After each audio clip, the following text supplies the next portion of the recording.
Hello दोस्तों। तो हम शुरू करते हैं। सर्कल सर्कल हमने शुरू किया था। सर्कल का ये नेक्स्ट और लास्ट टॉपिक है। इसमें दो ही एक्सरसाइजेज हैं एनसीईआरटी में। तो लास्ट टाइम मैंने आपको सर्कल क्या होता है ये बता दिया था। ये जो केसेस हैं कि टेंजेंट्स क्या होते हैं ये भी मैंने आपको बता दिया था। और जो बताया था मैंने लास्ट लेक्चर में वो ये भी बताया था कि मान लो अगर हमारा कोई सर्कल है, तो अगर सर्कल पे कोई पॉइंट है तो वहाँ से एक ही टेंजेंट हम ड्रॉ कर सकते हैं। ठीक है, किसी भी आउटसाइड पॉइंट से हम क्या कर सकते हैं, दो टेंजेंट ड्रॉ कर सकते हैं। ठीक है, तो ये सब चीज़ें मैंने आपको, ये जो यहाँ case one, case two, case three, ये जो दी हुई हैं, केस वन, केस टू और केस थ्री, ये तीनों केसेस मैंने आपको लास्ट लेक्चर में पढ़ा दिया है। अगर आपने नहीं देखा है लास्ट लेक्चर तो आप वो जा कर के देख सकते हैं। ये लेंथ ऑफ टेंजेंट क्या होता है ये मैं आपको बता देता हूँ। मान लो कि ये हमारा कोई सर्कल है। ठीक है, सर्कल का सेंटर ओ है और ये हमारा कोई टी पॉइंट है। टी पॉइंट से हमने एक टेंजेंट ड्रॉ किया सर्कल पे। ठीक है, तो और जो ये पॉइंट ऑफ कांटेक्ट है, मान लो ये एम है। ठीक है, तो ये जो एम से लेकर के जो टी की जो लेंथ होगी, ठीक है, एम टी जो लेंथ होगा, इसको हम क्या बोलेंगे, लेंथ ऑफ टेंजेंट। ठीक है, लेंथ ऑफ टेंजेंट। तो ये भी आपको ध्यान रखना पड़ेगा। ठीक है, और एक्सटर्नल पॉइंट से क्या हो सकता है, दो टेंजेंट ड्रॉ किए जा सकते हैं, ये मैंने आपको बताया था। और दोनों टेंजेंट्स की लेंथ क्या होंगी, बराबर होंगी। अगर ये एम टी और एम डैश टी अगर है तो ये भी जो है ये भी लेंथ ऑफ टेंजेंट होगा। ठीक है, इस टेंजेंट का लेंथ यहाँ पे होगा। और ये भी मैंने आपको बताया था कि एम टी जो होगा वो बराबर किसके होगा, एम टी डैश के बराबर होगा। ठीक है, तो यही हमारा ये थ्योरम 10.2 भी हमारा यही कहता है कि the length of the tangents drawn from an external point to a circle are equal. कह रहा है कि अगर हमारा कोई एक्सटर्नल पॉइंट है, सर्कल के बाहरी भाग में अगर कोई हमारा पॉइंट है, मान लो ये पॉइंट पी है। ठीक है, तो कह रहा है कि यहाँ से जो टेंजेंट्स ड्रॉ करेंगे इस सर्कल पे, कितने टेंजेंट्स ड्रॉ होंगे, दो टेंजेंट्स ड्रॉ होंगे। एक मान लो ये पी एम हो गया और दूसरा मान लो ये पी एन हो गया। ये पी एम और पी एन हमने क्या किया, दो टेंजेंट्स ड्रॉ कर लिए। लेंथ ऑफ टेंजेंट्स क्या है, पी एम और पी एन। तो कह रहा है थ्योरम क्या कह रहा है कि थ्योरम ये कह रहा है कि इन दोनों की जो लेंथ होगी, वो ये वाला थ्योरम कि इन दोनों की जो लेंथ होगी ये बराबर होगी, मतलब P M equals to P N होगा। ठीक है, P M equals to P, ये एन है, एन फॉर नोज। तो ये तो इसका यहाँ पे ये कुछ इन्होंने प्रूफ कर रखा है। प्रूफ में कुछ नहीं है, प्रूफ कैसे करना है ये आप समझ लीजिए। प्रूफ करने के लिए कुछ एक हम कंस्ट्रक्शन दिए करेंगे। ठीक है, ये पी एम और पी एन हमारा टेंजेंट्स है, ये हमें मालूम है। मान लो यहाँ पे कोई पॉइंट है सर्कल का। ठीक है, तो ये कुछ कंस्ट्रक्शंस हम करते हैं। सर्कल का ये पॉइंट है जो सेंटर है ओ। ठीक है, तो ओ एम एक लाइन ड्रॉ करते हैं। ठीक है, और ये लाइन क्या होगी, परपेंडिकुलर होगी। ये हमने लास्ट लेक्चर में पढ़ा था, ये भी एक थ्योरम है। और ओ एन एक लाइन ड्रॉ करेंगे, ये क्या होगा, ये रेडियस भी होगा और परपेंडिकुलर होगा। ओ एम और ओ एन क्या है, रेडियस है और परपेंडिकुलर है। ठीक है, और ये एक ओ को पी से मिलाएंगे, ओ पी ड्रॉ करेंगे। ये तीन चीज़ें हमने क्या की, कंस्ट्रक्शन में किया। कंस्ट्रक्शन में क्या क्या किया, कंस्ट्रक्शन में हमने एक ओ एम ड्रॉ किया। ओ एम क्या है, रेडियस ऑफ द सर्कल, और ओ एन क्या है, ये भी रेडियस ऑफ द सर्कल है। ओ एम और ओ एन क्या है, O M is perpendicular to tangent P M और O N is perpendicular to tangent N P या पी एन, ये आप मान लो। अब जो प्रूफ है वो प्रूफ कैसे होगा वो आप यहाँ देखिए। ये दो ट्राइंगल में देखो, in triangle O M P, in triangle O M P, इसको ऐसे लिख लेते हैं कि in triangle O M P and triangle O N P, ये वाले ट्राइंगल में। ठीक है, ये जो ऊपर जो ट्रायंगल हमारा बन रहा है, ठीक है, इस ट्रायंगल में, और ये जो नीचे हमारा जो ट्रायंगल बन रहा है इस ट्रायंगल में, ओ एम पी और ओ एन क्यू में। सॉरी ओ एन पी में। तो पहला जो साइड है ओ एम, ठीक है, क्या वो बराबर होगा ओ एन के? तो हाँ ऑब्वियसली बराबर होगा। ठीक है, क्यों बराबर होगा? क्योंकि दोनों ही रेडियस ऑफ द सर्कल्स होंगे। ठीक है, दूसरा आप ये देखो कि जो एंगल है, ठीक है, ये एम वाला एंगल, ये एम वाला एंगल एंगल एन के बराबर होगा। मतलब एंगल ओ एम पी जो होगा वो किसके बराबर होगा? ओ एन पी के बराबर होगा। क्यों होगा? क्योंकि दोनों राइट एंगल्स हैं। ठीक है, और ये थ्योरम कहता है, लास्ट लेक्चर में हमने ये पढ़ा था कि क्यों बराबर होंगे। तीसरा कंडीशन क्या होगा? ओ पी बराबर ओ पी कॉमन है, ओ पी जो है वो ओ पी के बराबर है। ठीक है, दोनों में एक जो आर्म है, दोनों ट्राइंगल्स का जो एक आर्म है वो कॉमन आर्म है। तो ये दोनों क्या हो गए? कॉमन आर्म्स हो गए। ठीक है, सॉरी, तो ये जो क्या हो गए? कॉमन आर्म्स हो गए। तो हमारा ये तीन कंडीशन फुलफिल हो गया। तो क्लास नाइन्थ में आपने कॉन्ग्रुएंसी ऑफ द ट्रायंगल पढ़ा था। तो क्या हम ये कह सकते हैं कि ये दोनों ट्रायंगल जो है वो आपस में कॉन्ग्रुएंट हैं? ठीक है, जो ट्रायंगल ओ एम पी है, तो अब हम क्या ये कह सकते हैं कि ट्रायंगल ओ एम पी जो है वो क्या है? Congruent to triangle, congruent to triangle O N P. ठीक है, अगर ओ एम पी और ओ एन पी दोनों ट्रायंगल कॉन्ग्रुएंट हैं, मतलब दोनों एक दूसरे के ऊपर कोइंसाइड करेंगे। अगर दोनों कोइंसाइड करेंगे तो जो हमारा साइड्स है पी एम, क्या वो बराबर होगा पी एन के? तो हाँ बराबर होगा। क्यों बराबर होगा? By C P C T. C P C T क्या होता है?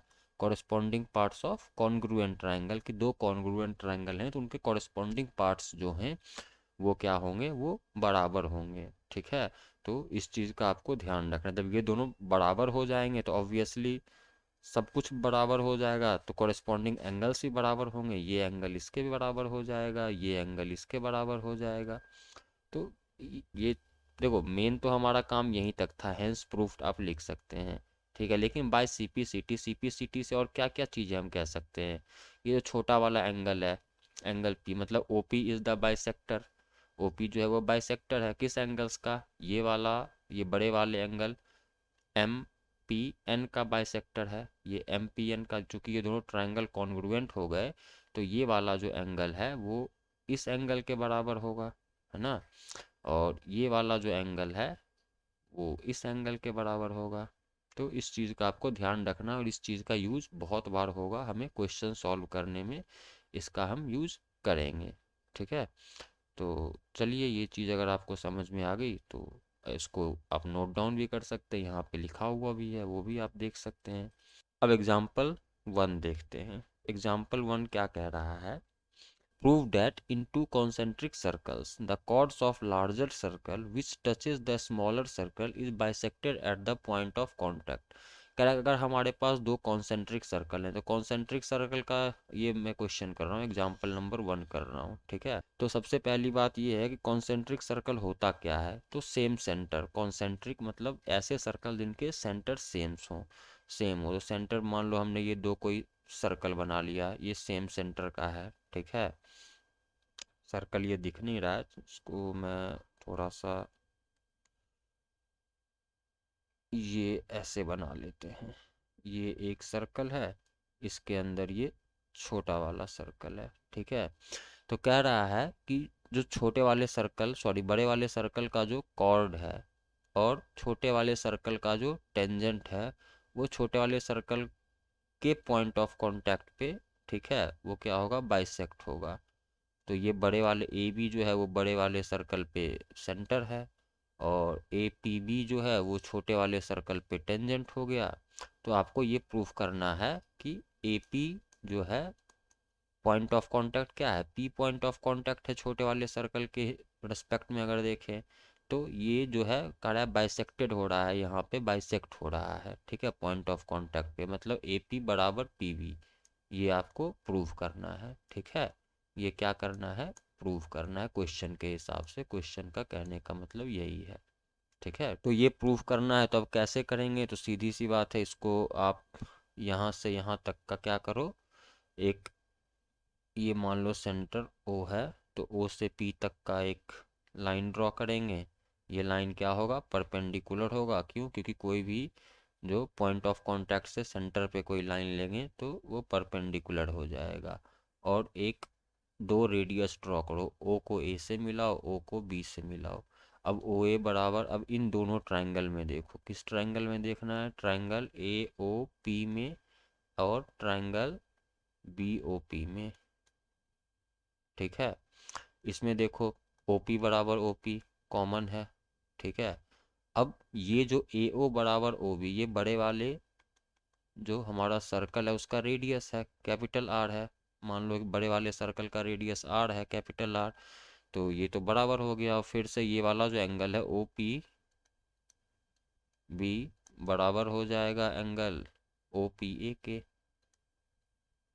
या ओ पी ए बराबर एंगल ओ पी बी के हो जाएगा। क्यों? क्योंकि ये दोनों एंगल्स 90 डिग्री के हैं। फिर से ये दोनों ट्रायंगल्स कॉन्ग्रुएंट हो गए, कॉन्ग्रुएंट हो गए तो बाय सीपीसीटी क्या हो जाएगा, इनके कॉरेस्पॉन्डिंग पार्ट्स बराबर होंगे। तो दोनों ट्रायंगल जो हैं वो क्या हो गए, कॉन्ग्रुएंट हो गए। Triangle A O P congruent हो गया किसके, बी ओ पी के। तो हम ये कहेंगे कि ए पी जो है वो किसके बराबर है, बी पी के। क्यों बराबर है, तो corresponding parts of congruent triangles are equal. तो यही यहाँ पे कुछ किया होगा, कॉन्ग्रुएंट करवाया होगा इन्होंने, ये ऐसा ही कुछ इन्होंने लिखा है। ठीक है, आप ऐसे आराम से कर सकते हैं, कोई दिक्कत नहीं है। ठीक है, तो चलिए देखते हैं एग्जाम्पल टू। एग्जाम्पल टू क्या कह रहा है, एग्जाम्पल टू कह रहा है two tangents T P and T Q are drawn to a circle with a centre O from an external point T. कह रहा है कि ये सर्कल है हमारा जिसका सेंटर हमारा क्या है, ये सेंटर ओ है। एक्सटर्नल पॉइंट हमारा ये टी है। कह रहा है कि टी जो है हमारा एक्सटर्नल पॉइंट है। यहाँ से हमने दो टेंजेंट ड्रॉ किए, एक तो ये टी पी ड्रॉ किया, दूसरा ये टी क्यू ड्रॉ किया। तो कह रहा है कि आपको प्रूफ करना है कि angle P T Q, angle P T Q ये वाला एंगल, ठीक है, एंगल पी टी क्यू जो है वो किसके बराबर है, वो two angle O P Q, two angle O P Q. अब बार बार ये इतना बड़ा एंगल ना लिखना पड़े तो एंगल पी टी क्यू को आप थीटा कह लेते हैं।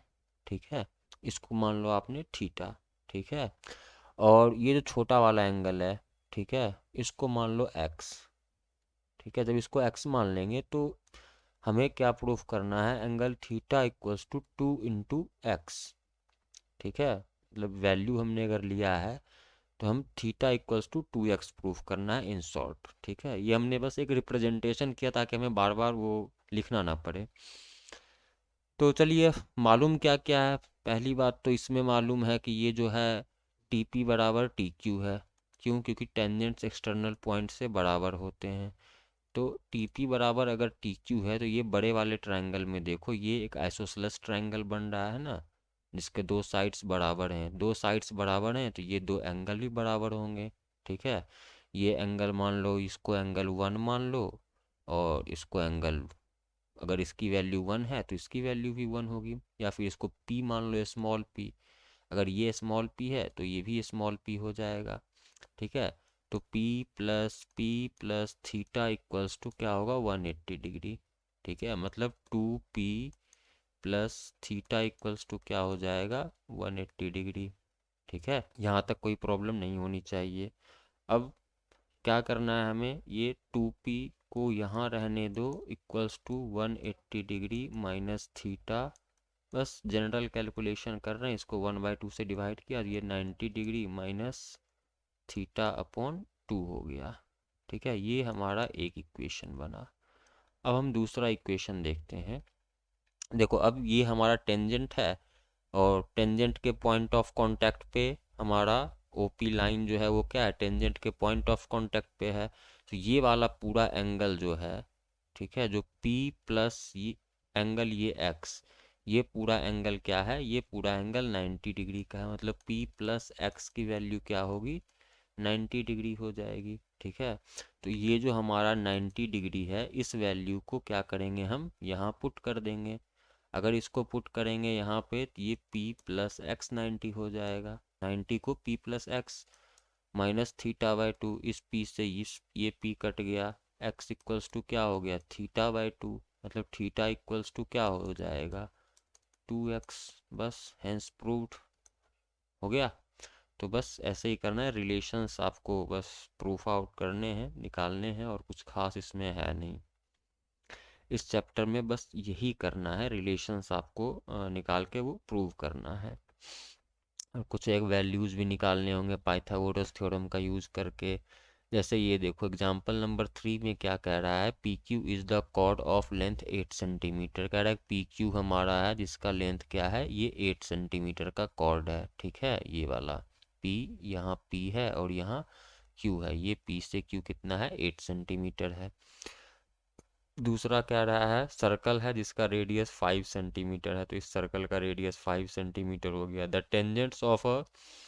Tangents at P and Q intersect at point T. अच्छा, किसी को ये कंफ्यूजन नहीं था ना लास्ट क्वेश्चन में कि ये एंगल राइट एंगल कैसे हुआ।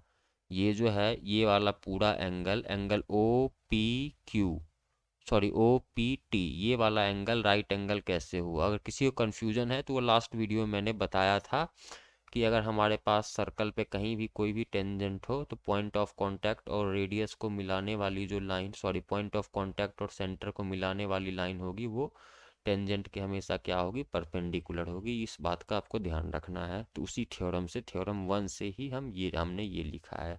पी क्या है, मेजर ऑफ ये स्मॉल एंगल, इस छोटे वाले एंगल का पी है। अगर ये छोटा वाला एंगल पी इसकी वैल्यू है, मान लिया था पी, ताकि बार बार वो वैल्यू लिखना ना पड़े। तो चलिए एग्जाम्पल नंबर 3 देखते हैं। एग्जाम्पल नंबर 3 कह रहा है कि P Q is a cord of length 8 centimetre of a circle of radius 5 centimetre. कह रहा है कि एक सर्कल है जिसका रेडियस 5 सेंटीमीटर है और जिसमें ये हमारा जो पी क्यू जो है वो एक कॉर्ड है 8 सेंटीमीटर का लेंथ का। तो find the length T P, radius 5 है, कॉर्ड का 8 है, तो टी पी लेंथ मतलब टेंजेंट का लेंथ निकालना है। तो सबसे पहले तो एक थोड़ा सा बड़ा फिगर ड्रॉ कर लेते हैं कि मान लो हमारा ये सर्कल है, सर्कल पे ये कोई कॉर्ड है, यहाँ पे कुछ ऐसा कॉर्ड है, मान लो यहाँ पे कुछ सेंटर है, सेंटर पॉइंट, हालांकि ये सेंटर लग नहीं रहा लेकिन मान लो कि सेंटर है। ठीक है, ताकि फिगर थोड़ा, डायग्राम थोड़ा बढ़िया बने। यहाँ से हमने क्या किया, दो टेंजेंट्स ड्रॉ किए, एक टेंजेंट ये रहा और एक टेंजेंट ये रहा। ये पी पॉइंट, सॉरी ये टी पॉइंट है, दिस पॉइंट इज टी, ये वाला पॉइंट है ये पी है, ये वाला पॉइंट क्यू है। यहाँ से एक रेडियस ड्रॉ किया, रेडियस की लेंथ 5 सेंटीमीटर है।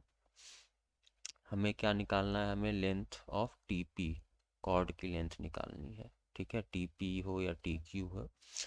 तो हम क्या करेंगे, इस पॉइंट को यहाँ से मिला देंगे। ठीक है, अब ध्यान रखो इस चीज़ का कि ये जो कॉर्ड पे जो ये जो लेंथ आएगा ये परपेंडिकुलर बाइसेक्टर होता है। क्यों, क्योंकि जब इसको इससे मिलाएंगे तो दोनों ट्रायंगल आपस में कॉन्ग्रुएंट हो जाएंगे। ठीक है, ये चीज़ भी ध्यान रखना कि ये ट्रायंगल जो यहाँ होगा वो इसके कॉन्ग्रुएंट हो जाएगा, है ना। ये रेडियस इसके बराबर हो जाएगा। ठीक है, ये एंगल इसके बराबर होता है क्योंकि ये दोनों ट्रायंगल्स कॉन्ग्रुएंट होते हैं। तो और ये साइड हमारा कॉमन हो जाएगा, चूँकि ये दोनों ट्रायंगल कॉन्ग्रुएंट होगा तो ये हमारा परपेंडिकुलर बाइसेक्टर होगा। ये जो लेंथ है पी क्यू की, जो लेंथ है ये यहाँ से यहाँ तक की 8 सेंटीमीटर है। अब जब ये परपेंडिकुलर है और बाइसेक्टर है तो क्या ये 4 सेंटीमीटर का और ये 4 सेंटीमीटर का नहीं हो जाएगा। हाँ बिल्कुल हो जाएगा। तो अब इसमें क्या करते हैं, अब ये जो हमारा ट्राइंगल है, पहले तो इसमें देखो ट्राइंगल टी आर पी में, टी आर पी, ये टी है और ये जो पॉइंट है ये आर है, ये ध्यान रखना है। चलो इसको मैं रेड कलर में कर देता हूँ, ये आर पॉइंट जो है इसको रेड कलर में, यहाँ ये जहाँ पे कट कर रहा है ये आर है। ठीक है, तो triangle T R P and triangle P R O में देखते हैं। ठीक है, ये ट्राइंगल है टी आर पी और ये है पी आर ओ। देखो इसमें ये एंगल 90 डिग्री का है ऑब्वियसली, तो ये एंगल भी कितना होगा, 90 डिग्री का होगा। ठीक है, तो दो ट्राइंगल में आपको देखना है टी आर पी और पी आर ओ में। तो एक तो देखो ये वाला जो एंगल्स हैं, ठीक है, ये एंगल टी आर पी बराबर एंगल पी आर ओ है। ठीक है, क्यों? क्योंकि ये दोनों जो हैं वो 90 डिग्री के हैं इस दोनों ट्रायंगल में। अभी थोड़ी देर पहले हमने क्या प्रूफ किया था कि ये वाला जो एंगल होता है इस पूरे एंगल का क्या होता है, हाफ होता है। अगर थोड़ी देर पहले लास्ट क्वेश्चन में यही तो हमने प्रूफ किया था कि अगर ये एंगल हमारा क्या था, मान लो अगर ये एंगल हमारा थीटा है और ये वाला एक्स है, थीटा इक्वल्स टू क्या होगा, 2x होगा। ठीक है, यही तो हमने प्रूफ किया था। लेकिन अगर ये वाला एंगल जो है ये तो थीटा बाय 2 है। ठीक है, तो x इक्वल्स टू क्या हो जाएगा, x equals to theta by 2 हो जाएगा। मतलब ये वाला जो एंगल है, एंगल आर पी ओ, ठीक है, वो किसके बराबर है, वो इस एंगल के बराबर है। मतलब एंगल पी टी आर जो होगा वो एंगल आर पी ओ के बराबर होगा। ठीक है, ये अभी थोड़ी देर पहले हमने आपको यही प्रूफ करके बताया था। हमने इस पूरे एंगल के साथ लिया था, लेकिन ये जो चूंकि बाइसेक्टर है, ये जो लाइन है टी आर, तो ये दो एंगल बराबर हो गए तो ये दो ट्रायंगल क्या हो जाएंगे, ट्रायंगल टी आर पी वो क्या हो जाएगा, सिमिलर हो जाएगा। ठीक है, किसके, ट्रायंगल पी आर ओ के। ये दोनों ट्रायंगल सिमिलर हो जाएंगे। जब ट्रायंगल सिमिलर हो जाएंगे तो इनके साइड्स का जो रेशियो है वो क्या हो जाएगा, वो साइड्स का रेशियो बराबर हो जाएगा। मतलब टी पी, इसका बड़े वाले ट्रायंगल का एक साइड टी पी है अपॉन टी ओ बराबर किसके हो जाएगा, R P upon R O के बराबर हो जाएगा। अब इसमें वैल्यूज डाल दीजिए। पी ओ की वैल्यू निकाला है हमने, ठीक है, निकाला है या नहीं निकाला है, पी ओ की वैल्यू देखो, ये पी ओ की वैल्यू 5 है। ठीक है, ये रेडियस है। मतलब T P upon 5 is equals to, अच्छा ये पाइथागोरस थ्योरम से तो ये वैल्यू 3 होगी, ये हमने यहाँ पे करके निकाल लिया है। ठीक है, कैसे होगा, बस पाइथागोरस थ्योरम लगाए, ये 4 का है ये 5 का है, तो root under 5 square minus 4 square, perpendicular का स्क्वायर, सॉरी हाइपोटेनस का square is equals to perpendicular का स्क्वायर प्लस बेस का स्क्वायर लगाएंगे तो ये लेंथ कितना आ जाएगा, ये length obviously 5 square minus 4 square आ जाएगा, जो कि रूट ओवर 9 इक्वल्स टू 3 हो जाएगा। तो इस चीज़ का आपको आर पी की वैल्यू 4 होगी और आर ओ की वैल्यू 3 हो जाएगी। ठीक है, तो ये टी पी जो हो जाएगा, टी पी की वैल्यू ये 20/3 हो जाएगा। अब टीपी की वैल्यू कितनी आ गई, 20/3 आ गई। कहाँ है टीपी भैया, ये 20/3। और ये क्या है, ये तो बस एक रेशियो है, ये ध्यान रखना है आपको। मैं निकालना भी तो यही था, टीपी निकालना था, तो हो गया, हमारा आंसर आ गया। तो एक्सरसाइज 10.2 करते हैं। 10.2 ये सर्कल का लास्ट एक्सरसाइज है। ठीक है, जैसे जैसे एग्जांपल्स हैं वही सब करना है। इसमें क्या करना है, find a point Q, the length of the tangent to a circle is 24 centimetre. Correct, length किसी पॉइंट क्यू से लेंथ ऑफ टेंजेंट जो है वो 24 सेंटीमीटर है, and the distance of Q from the centre is 25 centimetre. और जो Q का distance है वो सेंटर से कितना है, 25 सेंटीमीटर है। तो रेडियस ऑफ द सर्कल, तो सर्कल का रेडियस आपको निकालना है, बस वही पाइथागोरस थ्योरम लगेगा। ये सर्कल होगा, ये क्यू पॉइंट होगा, यहाँ से टेंजेंट का लेंथ 24 होगा, सेंटर का लेंथ 25 दिया हुआ है, तो ये वाला आपको निकालना है। पाइथागोरस थ्योरम लगाओ, हो जाएगा। क्यों पाइथागोरस थ्योरम यहाँ पे लगेगा, क्योंकि ये वाला एंगल जो होगा, ये एंगल जो होगा वो परपेंडिकुलर होगा। ठीक है, क्योंकि क्योंकि पॉइंट ऑफ कांटेक्ट से जो भी रेडियस होगा या जो भी सेंटर को मिलता हुआ पॉइंट होगा वो परपेंडिकुलर होगा, तो इसमें पाइथागोरस थ्योरम लगेगा। सिमिलरली एक्सरसाइज फिगर, इस फिगर की बात कर रहा है, इस फिगर में कह रहा है टीपी एंड टीक्यू वाला टू टेंजेंट्स, ये दोनों टेंजेंट्स हैं, दो टेंजेंट्स भाई दोनों बराबर होंगे। ठीक है, विद सेंटर ओ जो है वो सेंटर है। So that P O Q angle जो है 110 डिग्री का है, तो पी टी क्यू निकालना है आपको, पी टी क्यू निकालना है, ये वाला एंगल निकालना है। ये बताओ कितने डिग्री का है, तो बस वही लगाओ, कुछ कंस्ट्रक्शन करो यहाँ से यहाँ तक, सिमिलरिटी का कुछ कंसेप्ट लगाओ। ठीक है, ये एंगल इसके बराबर है। ठीक है, तो वही काम करोगे, हो जाएगा तुम्हारा, फिर से काम बन जाएगा। वही सारे फॉर्मूले वगैरह लगाने हैं इसमें, तो इस तरीके से एक्सरसाइज ये वाला तुम्हारा ऐसे ही करोगे तो एक्सरसाइज तुम्हारा खत्म हो जाएगा। ये वाला देखो, क्वेश्चन करो इस एक्सरसाइज का, कोई डाउट हो किसी क्वेश्चन में, क्योंकि बहुत सारे क्वेश्चन है, अगर मैं क्वेश्चन करवाने लग जाऊंगा इतना तो बहुत टाइम लग जाएगा। ठीक है, तो कोई डाउट हो तो पूछ लेना। ये क्या कह रहा है, quadrilateral ABCD is drawn to circumscribe in a circle and prove that AB + CD = AD + BC, AB + CD is equals to AD + BC। हाँ, तो सीधी सी बात है, देखो ये वाला इसके बराबर होगा, ये वाला इसके बराबर होगा, ये वाला इसके बराबर होगा, ये वाला इसके बराबर होगा, तो जाहिर सी बात है AP जो है वो इसके बराबर है। ठीक है, तो एक तरफ AP लिखो और दूसरी तरफ ऐसे लिखो, ये दोनों बराबर है। ठीक है, उसके बाद PB जो है वो QV के बराबर है, तो PB QV के बराबर है। ठीक है, और तो आपको क्या करना है, AB + CD निकालना है, तो AB + CD, CD, और ये RC जो है वो RQ के बराबर है। आर सी आर क्यू के बराबर है। उसी तरीके से डी आर, सारे रिलेशन लिख दो, डी आर जो है वो आर सी के बराबर है, ठीक है। तो डी आर वो आर सी के बराबर है। मान लो ये एक्स है तो ये भी एक्स है, ये वाई है तो ये भी वाई है, ये जेड है तो ये जेड है, और ये मान लो टी है तो ये भी टी है। तो टी प्लस टी, ठीक है, ये ए बी और प्लस सी डी कितना हो जाएगा, X plus Y plus T plus Z, कितना हो जाएगा, X plus Y plus T plus Z. उसी तरीके से ये जो है सी बी, ये क्या हो जाएगा, Y plus Z plus X plus T, हो गया बराबर। तो ऐसे ही कुछ हैं क्वेश्चन है, सारे 13 क्वेश्चन है, 13 क्वेश्चन घर पे करके देखिए। कोई डाउट हो तो बताइए, कमेंट बॉक्स में लिखिए, जो डाउट होगा मैं उसके लिए अलग वीडियो बना दूंगा, ठीक है। अब इस चैप्टर में आपने क्या पढ़ा, तुम टेंजेंट पढ़ा, टेंजेंट क्या होता है, तो टेंजेंट कुछ नहीं होता है भैया, कंसेप्ट में बताने लायक कुछ इस चैप्टर में है नहीं, क्वेश्चन आपको खुद ही करने पड़ेंगे। हाँ, कोई डाउट हुआ क्वेश्चन में वो आप मुझसे पूछ सकते हैं। टेंजेंट एक ऐसा लाइन सर्कल के साथ सर्कल सिर्फ और सिर्फ एक ही पॉइंट पे कट करे, ये थ्योरम नंबर 1 है, ठीक है। The tangent to a circle is perpendicular to the radius to the point of contact, मतलब टेंजेंट के पॉइंट ऑफ कांटेक्ट से सेंटर पे जो रेडियस लेंगे वो क्या होगा, परपेंडिकुलर होगा। तो ये थ्योरम नंबर 1 था। थ्योरम नंबर 2 क्या कहता है, length of tangent from external point are equal, हमने थ्योरम नंबर 2 पढ़ा था, टी कोई पॉइंट है यहाँ से, जो लेंथ ऑफ टेंजेंट्स होंगे वो क्या होंगे, बराबर होंगे। मतलब इस टी पॉइंट से जो इस सर्कल के दो टेंजेंट्स, दो ही टेंजेंट्स बन सकते हैं मैक्सिमम, ये ध्यान रखना है। टी पी और टी क्यू जो टेंजेंट्स हमारे बनेंगे उसके लेंथ क्या होंगे, बराबर होंगे। इसका प्रूफ भी हमने किया था, कैसे किया था वो आपको याद होना चाहिए। वो इन दोनों ट्रायंगल को कॉन्ग्रुएंट प्रूफ करके किया था। कॉन्ग्रुएंट कैसे प्रूफ हो जाएंगे, तो ये एंगल इसके बराबर हो जाएगा, ये दोनों रेडियस है, और ये वाला साइड जो है ये हमारा कॉमन साइड है, तो ऐसे ऐसे प्रूफ हो गया एंगल साइड एंगल से, सॉरी साइड एंगल साइड से, ऐसे ऐसे दो साइड्स और एक एंगल बराबर है उनके कॉरेस्पॉन्डिंग। तो इस तरीके से ये चैप्टर जो है वो हमारा खत्म होता है, ठीक है। कंसेप्चुअली कोई डाउट नहीं होना चाहिए। वीडियो अच्छा लगा हो तो लाइक करो, शेयर करो, सब्सक्राइब करो, ठीक है। कोई डाउट हो तो कमेंट बॉक्स में आप उसको लिख सकते हैं, कोशिश करूंगा कि मैं डाउट क्लियर हो जाए आपके। चलिए, थैंक यू, मिलते हैं नेक्स्ट वीडियो में।